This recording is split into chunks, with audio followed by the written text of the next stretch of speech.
What's really going on, PEZ collecting fans? Josh, the PEZ guy here on the PEZ Book channel. How you doing, Donald?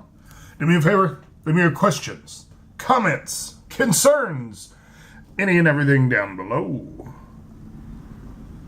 Now then. Alright, one of these is different from the other.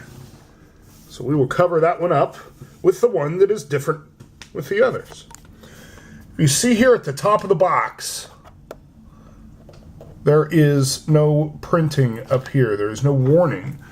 When you look over here at these, there is a choking hazard warning. Now, to my knowledge, Captain Crunch was one of the first ones released, available at Target with a Bob Ross dispenser. So you will see the light blue stem Bob Ross and this white stem Captain Crunch without a warning there. So that's a variation I did want to let you know, and it's a good way to identify if you have the correct box for the correct item. I don't know if that's correct though.